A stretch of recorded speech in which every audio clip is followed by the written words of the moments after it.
People think folk dances are important because they help keep a culture alive, but also knowing the common dance terminologies is like valuing and keeping the tradition alive.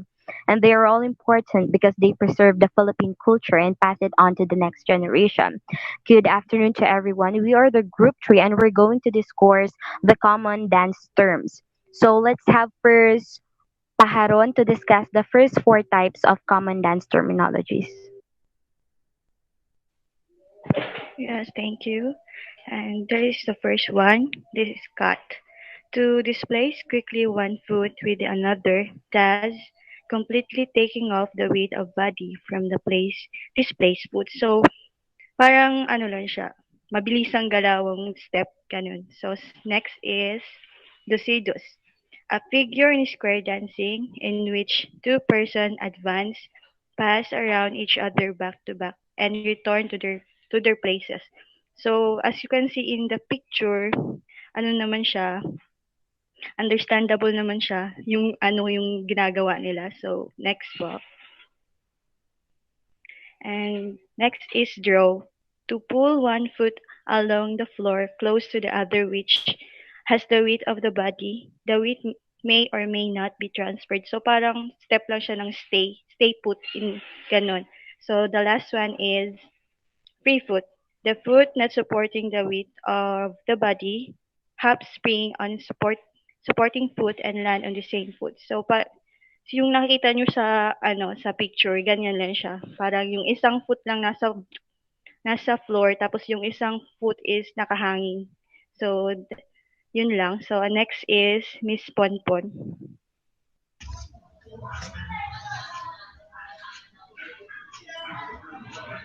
Inside foot.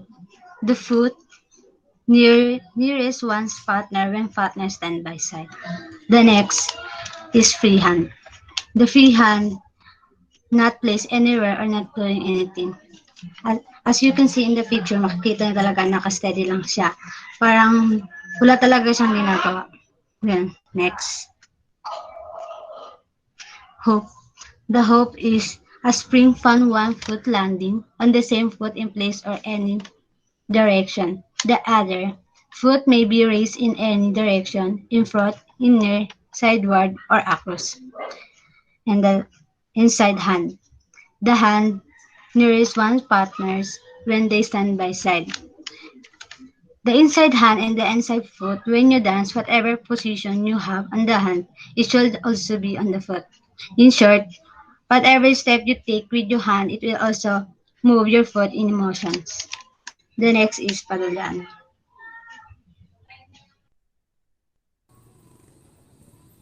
Power Jump up. saludo. Partners with feet together bow to each other to the audience of opposite dancers or the neighbors. So, saludo is normally na ginagawa po siya to give respect and good posture. Next is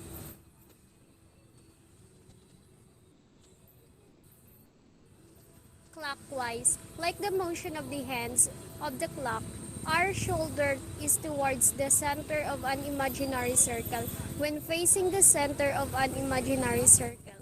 So as you see in the picture po, yung movement po ng dance nila is clockwise. Next is brush. Weight on one foot, hit the floor with the ball or heel of the other foot, and lift that foot from the floor to any direction. So, yan po, yung pinapakita po sa picture yung example niya. Next, counterclockwise. The reverse direction of clockwise.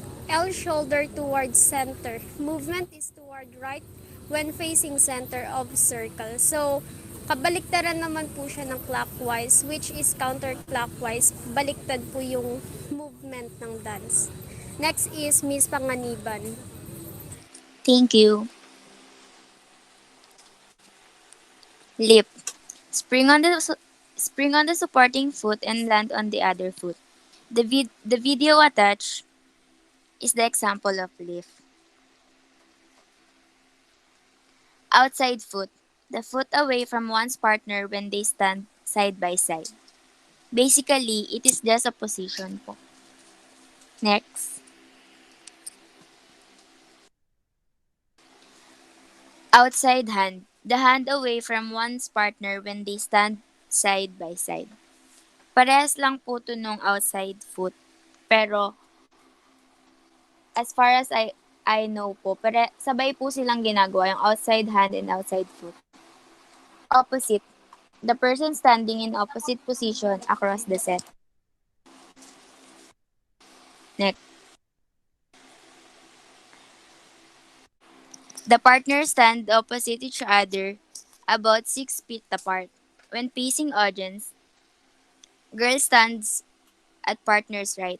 One to one to any numbers of couples may take part in this dance. Dance can be learned alone or with a partner. Next. Five bot. Turning on ball, of one or both feet on fixed place. The BJ attached is the example of pivot. Point. Touch toe or ball of pre put on floor and remains there briefly.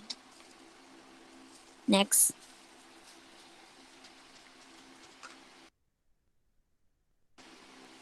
Set or square set. A unit form of two or more couples.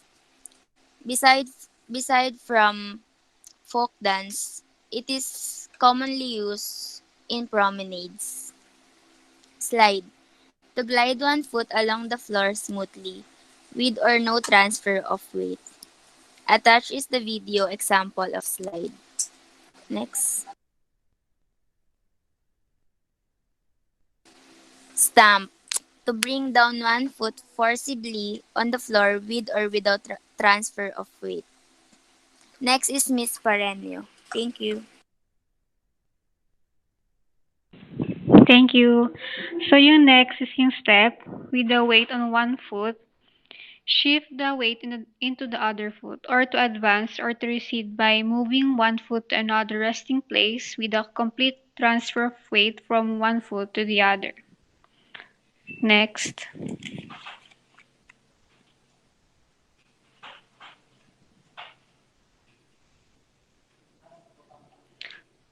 Supporting foot. So, as you can see in the picture, the foot carrying the weight of the body. Yung tap, that toe or ball of free foot is placed momentarily on the floor and lifted again immediately. So, as you can see in the picture, parang itataas mo lang saglit yung paa tapos ibababa. So, parang mabilis lang. Next. So, yung touch is parang kapares lang din ng point. To touch the floor lightly with the toes of one foot, weight of the body on. And yung next is yung whirl. To turn foot by expecting small steps in place to right or left. So parang nasa isang place ka tapos nagmo-move yung paa mo pero hindi ka umaalis sa place na yon. Next. This term is of Spanish origin. Girl at the right side of boy holds his right arm with her left hand. Free hands down at the sides. Video attaches the example of a bracete. Bilao. Hands in front, parallel to each other at waist level. Elbows close to the wrist, palms down. Reverse the position of the hands with palms up and down alternatively. Next. Next is Mr. Mariga. Thank you. Cabeceras. Cabeceras when the dancers are in square formations, the couples occupying the width of the whole in square formation are called cabeceras or head pairs, and this is Spanish origin. Costados. Costados when the dancers are in square in formation, the couples occupying the length of the whole in a square formation, this is Spanish origin. Crossover. When I say crossover, when the two couple are opposite each other, each couple proceed to the opposite place and the girl pass by the left shoulder between the boys, and boys bow to each other when they meet at the middle, then follow the girls to the opposite place. Partner turn Right about upon reaching the opposite place and girls stand at the partner right side. Hapay. Hapay is the flourish or offering the handkerchief, a hat, or a glass of wine. It is a sign of invitation to the partner, and this is a Tagalog dance term.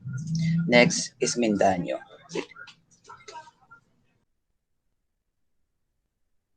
Thank you for that. Let's have Hayon Hayon to place one forearm in front and the other at the back of the waist. This is a Visayan term. This move is used in the dance subli, a folk dance in the Philippines. The steps of this are the following. Place one forearm in front of the waist. Place the other forearm at the back of the waist. Do the movement simultaneously and alternately until you achieve a wave-like movement in the front and back of the body. When the arms go to the side of the body or upon exchange, it is as if the arms are in flying motion. The next one is haleo.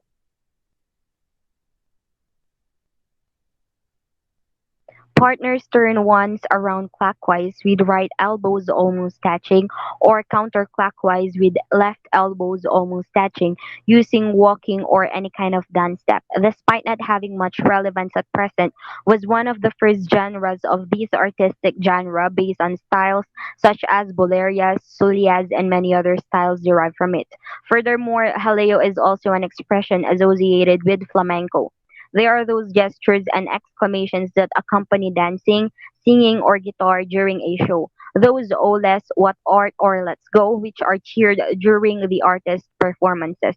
In the dance, the flamenco uproar is characterized by a series of gestures such as the escobilla, the desplante, or the llamada moments of bustle accompanied by the applause of the artists, which gives the performance moments full of feelings that infect the public. The next one is kumintang.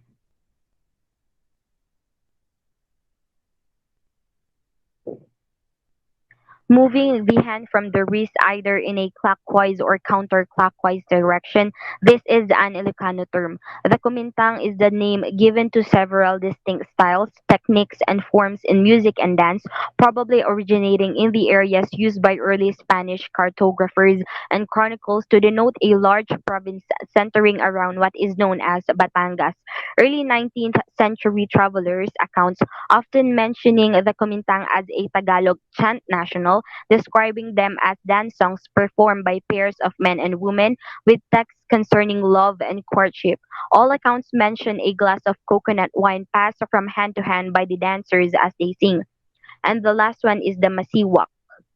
To turn the hand from the wrist halfway clockwise, then raise and lower wrist once or twice. This is an Ibanag term. Thank you for that, Miss Mendaño. Next is panadjak. With body weight on left or right foot, stamp right or left foot in front, then tap same foot close to left or right, arms in reverse T position, hands doing the kumintang on the stamp. So panadjak means it looks like you are marching but arms in reverse T position and you are putting your body weight on left or right foot when you are marching. Thank you for listening. That would be all for common dance terms. Have a good day.